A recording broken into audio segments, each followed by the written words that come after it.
We're with Dr. Lori Verderame, the internationally known art historian, antique appraiser, PhD. Dr. Lori, we're talking collectibles today. Yes. Ceramic, glass, and also stuff you pick up. Like the homeowner said they got this at an antique store. It's an old heavy doorstop. Right. Worth anything or not? Made in New York, cast iron, worth about $75. Lots of people have them. It's been repainted. If you're not Picasso, don't repaint it. This is acrylic paint on top of cast iron, so about $75, not repainted, about $200. You're kidding. I'm not kidding. Okay, let's move on to some of this glass and stuff. And this thing is so heavy, I'm going to put it on the floor. Collectibles. Collectibles. Yeah. These are Coalport cottages. Okay, so now brand names is what we like with collectibles. You want Lalique, you want Tiffany, you want Coalport, you want Hummel. You want the good brand names because they speak to quality. And you want to collect in a category. So when you start to collect, oh, I have a couple of Coalport cottages, but then I also collect some Lalique, and then that becomes clutter. You want to collect in a category. Try to collect the same things because every time you add another one, you increase the value of the whole collection. Is the best place to buy or sell them on eBay or at your local antique store? Okay. Online is the best place to buy and to sell. And the people go, oh, your local antique store, not that it's a bad place, but you can do much better when you are reselling something online, and you can bring most of the money home if you cut out the middleman.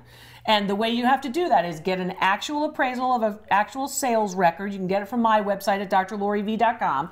But also remember, that sales record is going to actually show you where a similar piece sold. Then you can start selling it online. Don't only think of eBay. Think of all the places that you could sell it online.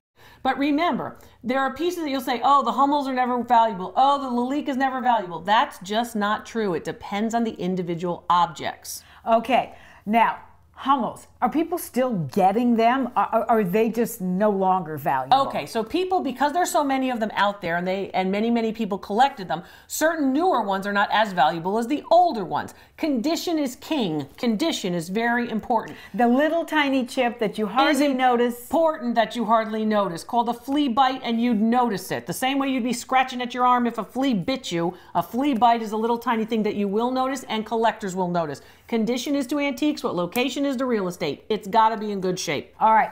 Do you sell things and buy things in groups, individually? If you can. If you can buy a group of these collectibles, great, because now you are actually, as a seller, you're providing the buyer with a big opportunity. They don't have to run around and find 10 of them. You've got 10 of them. How do you know if it's real, not real, or just some knockoff? Okay, by the mark, by also the condition, by the type of piece, because, for example, Hummel figurines had knockoff made in Japan in big numbers. So you have to look at actually how the mold was made, and a lot of this information is provided in tips on our website. But also for us, we want to remember that some of the great details about each one is important. For example, the Hummel figurines right there are based on the drawings of Sister Maria Hummel. So they have to look like these little kids. If the kids don't look right, guess what? They're not Hummels.